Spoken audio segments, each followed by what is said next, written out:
Question 16 says, for an electron in nth orbit, the quantities given in column 1 are directly proportional to the quantities given in the column 2. And the first entry in column 1 is A, which is velocity of electron in nth orbit, and in column 2 we have options like 1 by n to the power 4 z square, z, n square, zq. So let's look at the dependence of velocity of electron in nth orbit. Well, the equations we have are, one is that the angular momentum is quantized, which actually gives us that mvr, m is mass of electron, v is the speed, and r is the radius of the orbit, is equal to nh by 2 pi. And the other equation we can use is the equation for centripetal force, which is mv square by r, and on the right hand side is k, which is 1 by 4 pi epsilon naught ze square by r square. If we simplify, we are getting mv square by r is equal to kze square. So we have one equation here, the other equation here, and we can divide 2 by 1 to get expression for v. So v is equal to, we are concerned with proportionality, so we can directly say v is proportional to, if we divide 2 by 1, we are going to get it as z upon n. So we can see that A will then match with r. 1 by n is not an option in column 2, so A matches with r. Let's look at current due to electron in nth orbit. Well, we can see that the current is going to be proportional to the frequency, and that means it is proportional to v by r, right? The frequency will be proportional to the angular velocity, and the angular velocity is v by r. And let's simplify. That means that current is proportional to v. We already seen that v is proportional to z by n. And if we eliminate v from these two equations and get expression for r, the radius of the orbit, we find that r is proportional to n square by z. So the current I would be proportional to v by r, that means it is z by n into n square into z, that means I is proportional to z square by nq. And if we look at the correct match for B, it will match with Q. So B matches with Q. 1 by n cube is not there on the right hand side. Let's look at C now. Magnetic field at center due to circulating electron. We can see that the magnetic field will be proportional to I by R. That means magnetic field is proportional to z square by nq, and we know that R is proportional to n square by z. So we have B is proportional to zq divided by n to the power 5. And if we look at entries in column 2, then C matches with P and it also matches with T. So that means C is matching with P and T. And as far as the radius of nth orbit is concerned, we have already seen it is proportional to n square by z. That means D matches with S. So that means for question 16, the correct match is A matches with R, B matches with Q, C matches with P and T, and D matches with S. Let's now go to the next question. Question 17 says AC circuit is shown in column 1. Column 2 gives the value of phase difference between voltage current and also impedance of circuit. Match the entries in column 1 with column 2. And the first circuit is a series LCR circuit where XL is 5 ohm, X is 5 ohm and R is 5 ohm.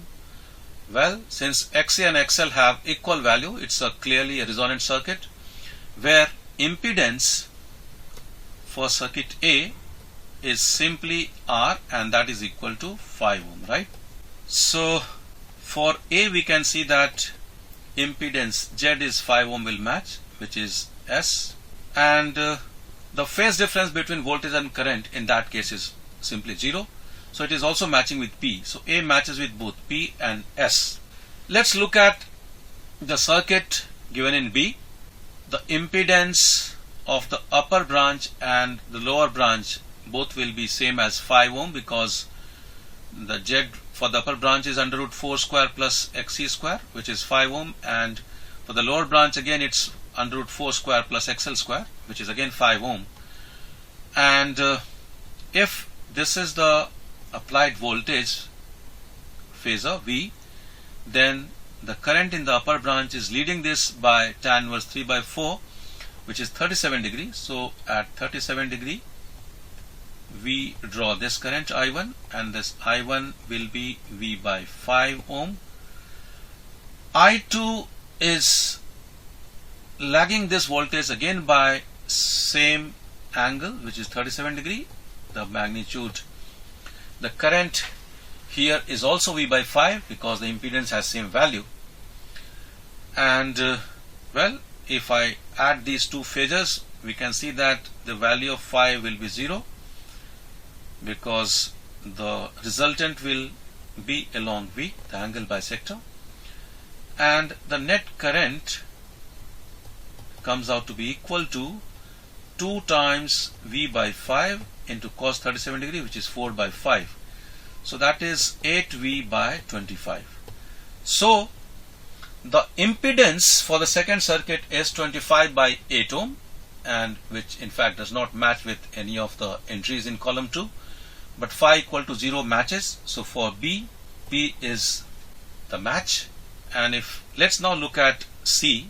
Well, in C also the impedance in upper and lower branches are 5 ohm, but the current in the upper branch will lead the applied voltage by tan inverse 4 by 3, and that means 53 degree. So the phasor diagram will look like this. If this is the applied voltage for C, the current in the upper one is at angle 53 degree, and the value of current is V by 5, and in the lower one the current will be lagging the voltage by tan inverse 3 by 4, which is 37 degree. So it's like this. The magnitude wise this is also V by 5 ohm, but this angle is 37 degree. Now since both have same value, the resultant of these two currents, well, these are currents only, right? So I can put this is I1 and this is I2 for circuit given in C.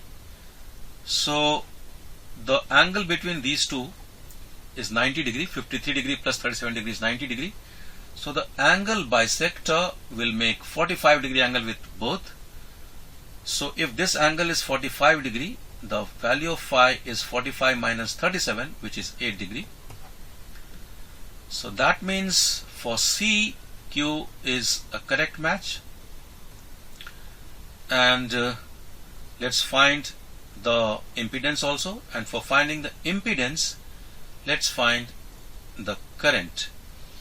Well, since the two are at 90 degree angle with each other, the current comes out to be root 2 times of each current. That means it is root 2 V by 5, which means impedance for circuit C is 5 by root 2 ohm, which is matching with T. So that means for C both Q and T are correct match.